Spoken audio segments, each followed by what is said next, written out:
किसान वो परेशान, स्टूडेंट वो परेशान, मजदूर वो परेशान, महिला वो परेशान, तो इन पे क्या बचा। और मंदिर बनाने से किसी का नहीं, ये तो चाहते हैं कि देश अनपढ़ रहे, गंवार रहे, तभी तो मंदिर में घंटा बजाएगा इनके नाम का। पकौड़े से गोबर पे आ गए, जो रात को 2 बजे बेटियों पे केरोसिन डाल के जलवाते हैं वो नकली हिंदू होते हैं। जो हिंदुओं की कब्र बनवा देते हैं गंगा के किनारे, वो नकली हिंदू होते हैं। समाज के लोगों ने मन बना लिया कि इस समय वर्तमान समय में भारतीय जनता पार्टी से अगर कोई दल इस समय लड़ रहा है और जो सत्ता परिवर्तन कर सकता है वो समाजवादी पार्टी है। इसलिए इस समय सारी जातियां जो शेड्यूल कास्ट की हैं और बैकवर्ड की हैं लगभग सब साथ दे रही हैं और जनता पूरी तरीके से मन बना चुकी है कि उत्तर प्रदेश में परिवर्तन लाना है। लाठी 4 इंची लंबी कर ली है, ये बता देना सत्ता वालों को। ये हिंदुस्तान है, जब जनता में क्रांति भड़कती है ना, अंग्रेजों से नहीं सिमली तो ये क्या सिमालेंगे।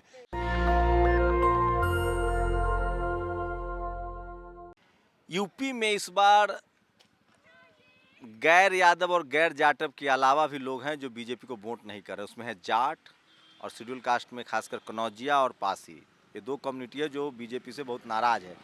पिछली बार बीजेपी ने स्ट्रैटेजी के तहत गैर जाटव को बहुत ज़्यादा टिकट दिया था रिजर्व सीट पर, पासी को और कनौजिया को। जाट तो उनके साथ थे ही, तो 2 बड़े नेता हमारे साथ हैं, जाट समाज से हैं और पासी समाज से हैं। उन्हीं से समझेंगे कि इन लोगों को क्या लग रहा है, यूपी में क्या होगा।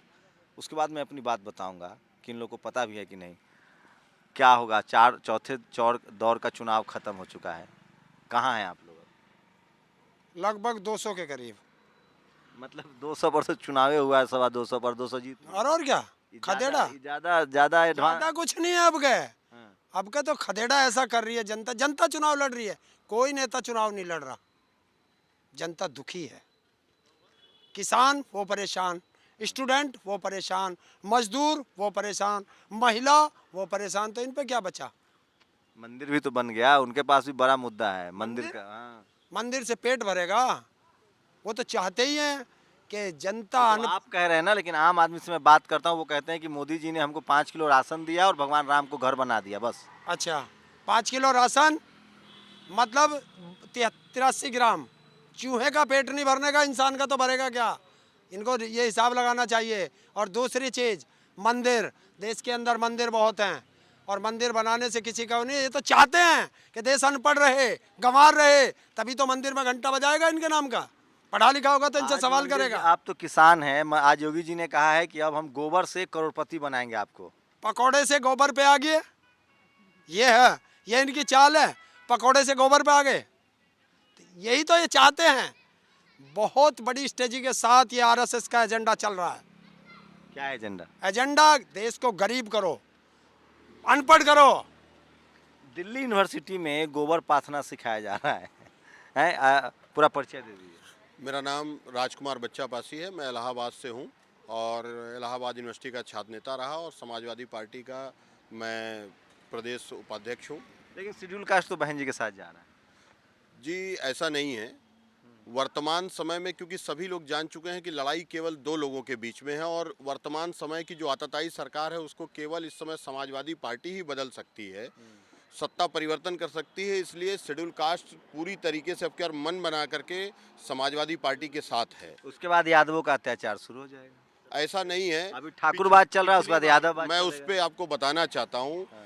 जो भारतीय जनता पार्टी ने एक डिवाइड एंड रूल का जो फार्मूला अंग्रेजों से सीखा है, गोरे अंग्रेज चले गए, ये काले अंग्रेज हैं, तो इन्होंने एक डिवाइड एंड रूल का जो फार्मूला सीखा था कि यादव और जाटव आपका सारा हिस्सा खा गया, इसलिए आप हमारे साथ चले आइए। इस बहकावे में आकर के जो छोटी छोटी जातियां थी शेड्यूल कास्ट की और जातियां थी, जैसे पासी हो गया, आपका धोबी हो गया, खटिक हो गया, इन सबको उन्होंने अपनी तरफ मिला लिया था कि आपका जो हिस्सा है वो जाटव बिरादरी ने खा लिया। वैसे ही अदर बैकवर्ड बिरादरी को उन्होंने बता दिया था कि आपका पूरा हिस्सा यादव समाज के लोगों ने खा लिया। लेकिन जब 5 साल की सरकार चली तो इस 5 साल में उन्हें समझ में आ गया सबका हिस्सा जी माल गायब। जी माल गायब। कौन खा गया इस बार? इस बार तो बाबा के लोग खा गए, भारतीय जनता पार्टी के लोग और संघ के लोग खा गए। उन्हें समझ में आ गया कि जब इस देश में नौकरी ही नहीं बचेगी, प्राइवेट सेक्टर आ जाएगा तो आरक्षण की आप बात ही नहीं कर पाओगे। जब आरक्षण, तो आपके नेता भी तो कहते हैं, उनको तो अखिलेश जी को तो आरक्षण की बहुत समझ तो नहीं है। देखिए हमारे नेता ने पिछली बार की जो गलती हुई थी उनसे उसको एक्सेप्ट किया और कहा कि जो पिछली बार गलती हुई थी अब दोबारा नहीं दोहराने जा रहे हैं और हम जातिगत जनगणना करा के आबादी के अनुपात में जितना आरक्षण होगा उसको लागू करने की कोशिश करें। क्या लग रहा है क्या मजदूर, किसान, जाट, गुर्जर, दलित की एकता बनेगी? ये एकता बन चुकी है। और अभी आपने कहा ना कि यादव का अत्याचार सहेंगे, तो अखिलेश जी ने साफ कह दिया रैली के अंदर कि जिसको गुंडागर्दी करनी है, उपद्रव करना है, वो सपा को वोट ना दे। ये वो कह चुके हैं और ये बात मैं उनसे शिकायत में दर्ज भी करा चुका हूँ सब मिल के कि जनता की शिकायत ये है। उन्होंने कहा है कि मैं रैली में भी कह चुका हूँ, कई रैलियों में कह चुके हैं। तो वो ये नई सपा है, नई हवा है, ये ध्यान रख लेना। किसान आंदोलन से फायदा हो रहा है और कुछ आ नहीं रहा है आप लोग को, बहुत हवा में उड़ रहे हैं आप लोग। कौन? आप लोग जो ये जो आरएलडी और सपा का गठबंधन है, किसान आंदोलन हुआ इसलिए जाट बीजेपी से अलग हुए और कोई माइनस हुआ नहीं है बीजेपी का वोट? माइनस नहीं हुआ। आप शंभू जी थोड़ा गलत कैलकुलेशन कर रहे हैं। कैलकुलेशन आप देखो, एक चीज बताओ, जिस तरफ युवा चलता है सत्ता उस तरफ चलती है और युवा रोज लाठियां खा रहा है। आप भी दिखाते हो अपने चैनल पे, खूब दिखाते हो।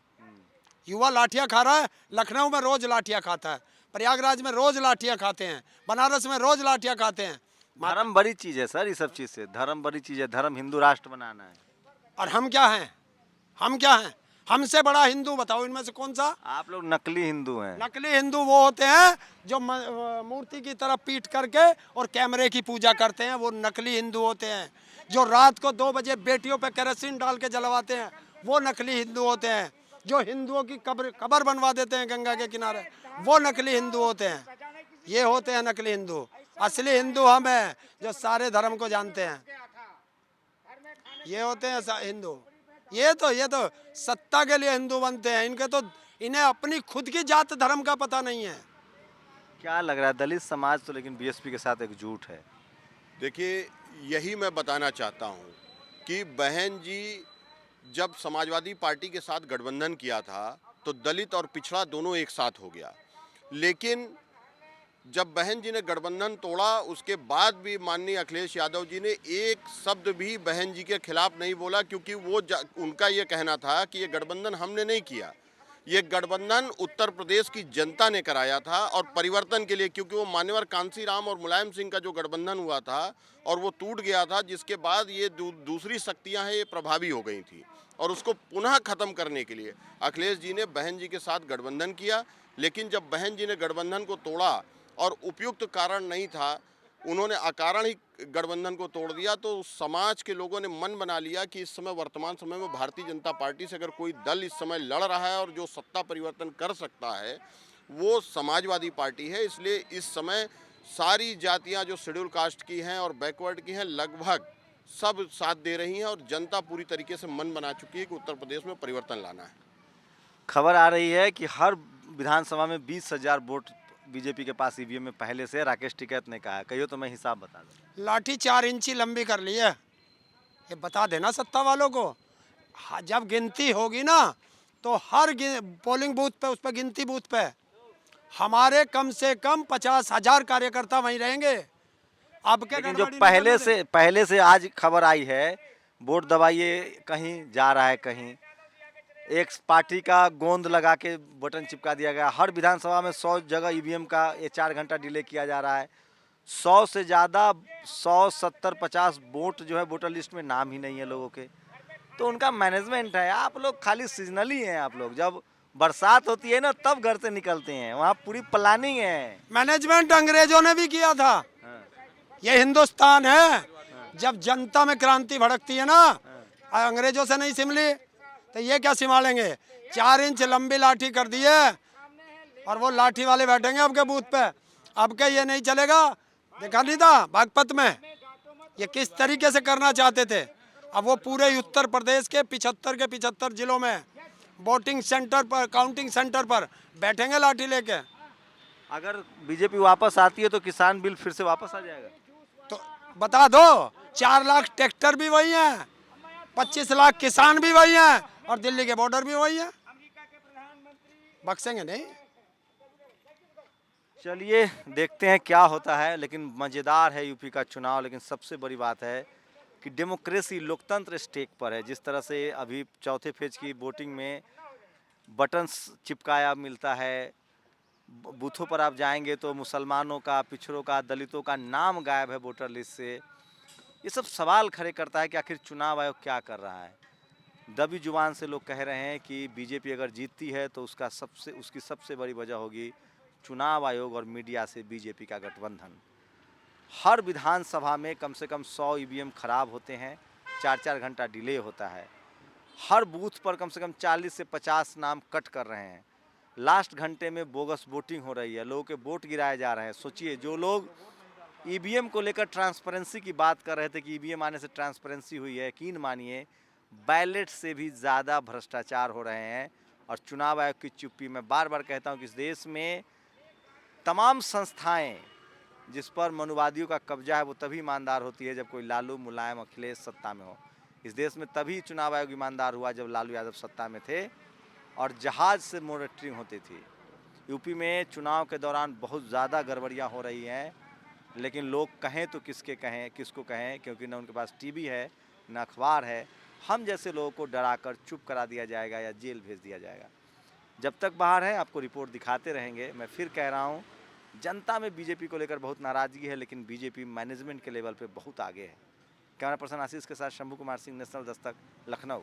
नेशनल दस्तक की आपसे गुजारिश है कि अगर इसको बचाना चाहते हैं तो नेशनल दस्तक को सब्सक्राइब करने के लिए रेड कलर के सब्सक्राइब बटन को दबाएं, फिर बेल आइकन की घंटी दबाएं। नेशनल दस्तक को बचाने के लिए बहुत जरूरी है कि हर खबर को शेयर करें, लाइक करें, कमेंट जरूर करें।